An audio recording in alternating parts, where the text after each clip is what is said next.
Hello, welcome back or welcome to my channel.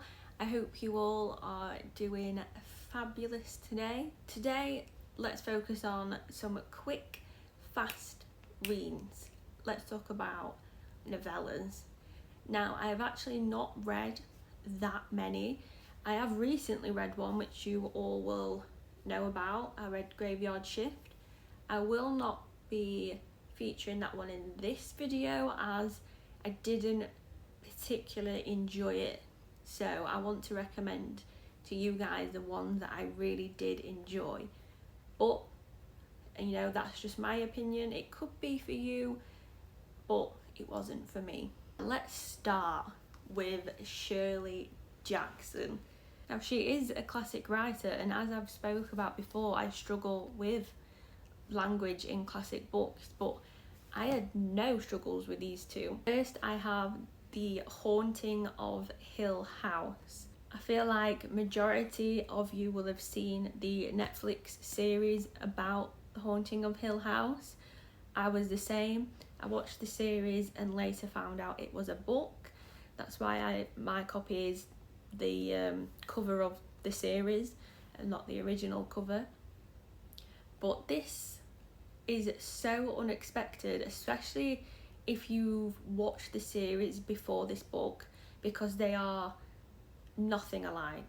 I say nothing, there's a few similarities, but it is not a family that it's about, and it's not like the mum and dad and the children.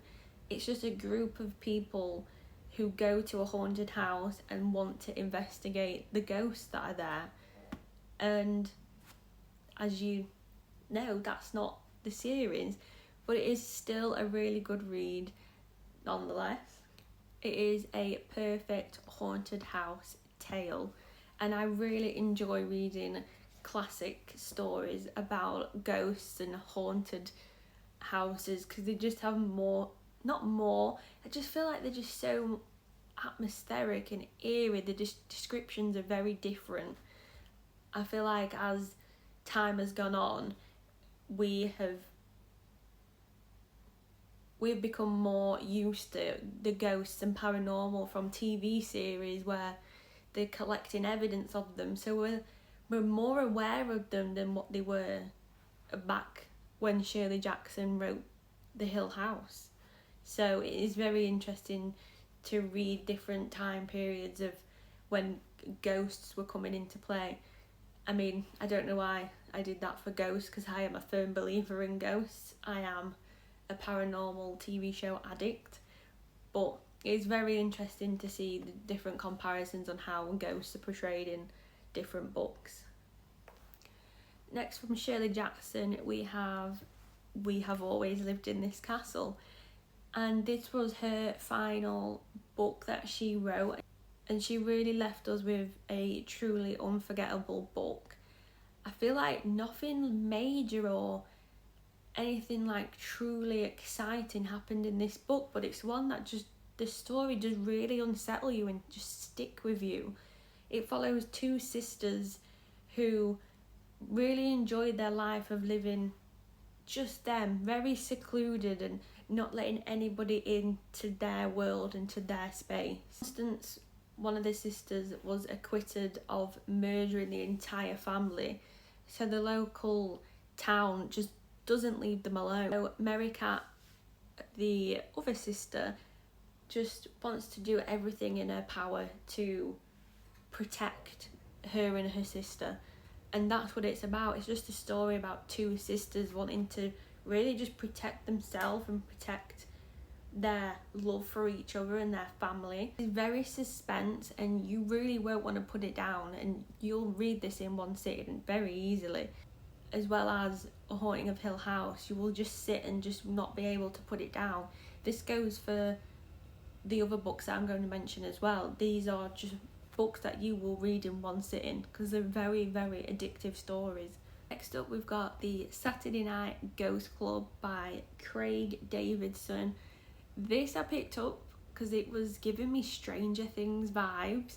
It really reminded me of the group of kids in that, where they have like this little group and they go on like adventures together, obviously before all the the dark stuff started happening.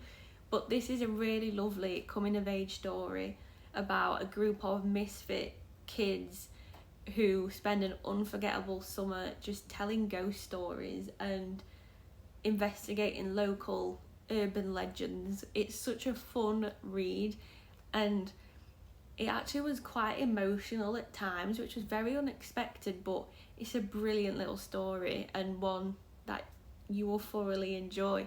The cover again, I absolutely love it. Like, this is given 11. It just screams Stranger Things. Lastly, we've got And Then I Woke Up by Malcolm Devlin. I saw this in someone's video on TikTok. Again, I think it was about horror novellas, and this one really caught my attention. I couldn't wait to pick this up, so I immediately ordered it, immediately read it, and just again devoured it, I think in 1 or 2 sittings. It is unlike, it's like an apocalyptic dystopian book, but unlike anything that I've ever read before in that genre. It's such an unconventional horror, and the way Malcolm has like switched up the zombie apocalypse, such a unique apocalyptic story and just a really, really cool concept. It's about a virus that causes people to hallucinate to a point where they're not able to distinguish the fake from real. It really, really messes with your head in some parts. I'm not entirely sure I understood the ending, but I enjoyed this one nevertheless. It was a brilliant and unique story that I just love the twist on everything. Like, I don't want to give the spoilers away, but there's a twist in it. This is best described as a psychological horror, because as you're reading it, it's like you can't tell what is real and what is fake and who's infected and who isn't. So you're constantly getting these twists and turns, and your mind is constantly, it's like this book plays tricks on you. It's just so unique. You'll be expecting a zombie novel, and it slightly is, but it's just from a whole new perspective. It's got unreliable narrators. It's just so creative, and I'm hoping what I'm trying to say is coming across, because I find it so hard to describe this one without just completely giving everything away, which I really don't want to do. But it's so quick, so fun, messes with your head, and 10 out of 10 recommend this one. So they were my very quick novella recommendations for you. I do want to read more, so hopefully in the future I will be able to provide more than just 4 little novellas. But if you have any recommendations of some quick fun reads, any genre, it doesn't have to be horror like those 4 are, just something fun and quick, because we all want to meet those reading goals by the end of the year. So picking up a novella in between those really chunky thick books is very nice and very refreshing when the reading goal gets a little boost. And don't forget to like and subscribe, and I'll see you in the next one.